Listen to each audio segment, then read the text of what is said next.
The Phantom Delivery. Prologue.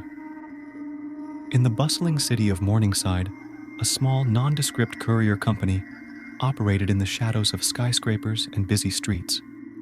Recently, the company started receiving strange delivery requests with no return address, all from an anonymous sender. Little did they know, these packages harbored dark secrets and sinister intentions. Chapter 1. The First Package. Emma, a young courier, started her day like any other, picking up and delivering packages. One afternoon, she received an unmarked package with explicit instructions to deliver it to a remote address on the outskirts of the city. Curious but cautious, she set off on her bike, the package feeling unnaturally heavy in her bag. Chapter 2. The Mysterious Recipient. Upon arriving at the address, Emma found an old, dilapidated house. The windows were boarded up, and the front door hung loosely on its hinges. An elderly man answered the door, his eyes filled with fear and desperation. He snatched the package from Emma's hands, slamming the door shut without a word. Chapter 3. The Strange Occurrence. That night, Emma couldn't shake off the unsettling feeling from the delivery. She dreamt of the elderly man, his face twisted in agony, surrounded by dark shadows. The next morning, she learned that the man had died under mysterious circumstances. His body was found in his home, clutching the opened package, which contained nothing but a single black feather. Chapter 4. The Second Package. Days later, another unmarked package arrived, this time with instructions to deliver it to an abandoned warehouse. Emma hesitated, but was compelled by a sense of duty and curiosity. The warehouse was even more eerie, filled with the echoes of distant footsteps and whispers. She left the package on a dusty table as instructed. Chapter 5. The Haunted Warehouse. That night, Emma's dreams were plagued again, this time with visions of the warehouse engulfed in flames. The following day, news broke that the warehouse had burned down, with no known cause. Emma's fear grew as she realized the connection between the packages and the deaths. Chapter 6. The Investigation.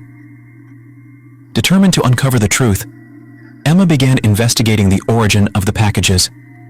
She discovered that each recipient had a dark past, all linked to an old, unsolved murder case involving a woman named Margaret, who had been wrongly accused and died seeking revenge. Chapter 7. The Connection. Emma found a photograph of Margaret, recognizing her as the woman in her nightmares. The black feather, she learned, was a symbol of vengeance in local folklore, and each package seemed to be a curse, targeting those involved in Margaret's tragic fate. Chapter 8. The Confrontation. A third package arrived, this time addressed to Emma herself. Terrified, she sought the help of a local historian, Mr. Thompson, who had knowledge of the town's dark history. He explained that Margaret's spirit was seeking justice, and that Emma was now entangled in the curse because of her deliveries. Chapter 9. The Ritual. Mr. Thompson suggested a ritual to appease Margaret's spirit and break the curse. They gathered items connected to Margaret's life and death, including the black feathers, and performed the ritual at her grave, hoping to lay her spirit to rest. Chapter 10. The Manifestation. During the ritual, a dark, shadowy figure appeared, engulfing them in a cold, oppressive presence. Margaret's spirit, vengeful and powerful, confronted them, demanding justice. Emma, filled with compassion, pleaded with Margaret, acknowledging her suffering and promising to bring her true story to light. Chapter 11. The Bargain. Margaret's spirit hesitated, then relented, offering Emma a chance to prove her sincerity. Emma was tasked with finding and exposing the real culprits behind Margaret's death, to bring them to justice and free the trapped spirit. Chapter 12. The Hunt. Emma and Mr. Thompson delved into old police records, piecing together the evidence that had been overlooked. They uncovered a conspiracy involving prominent town figures who had framed Margaret to protect their own secrets. Chapter 13. The Revelation.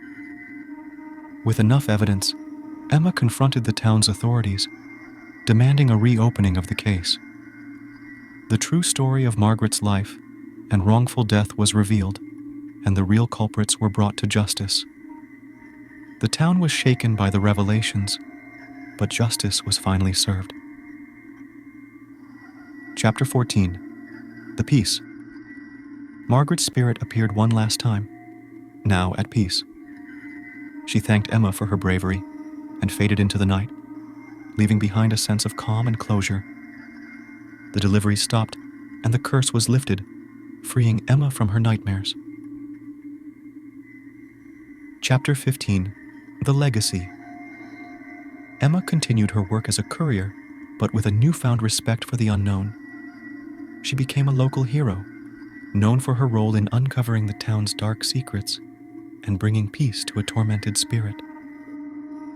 The story of the phantom deliveries became a legend, a reminder of the power of justice and the dangers of forgotten curses. Epilogue. The town of Morningside moved on, but the tale of the phantom delivery lived on in whispers and stories. Emma's courage and determination had not only freed Margaret's spirit, but also taught the town a valuable lesson about the importance of truth and justice. The courier company thrived, now seen as a symbol of hope and integrity in the bustling city.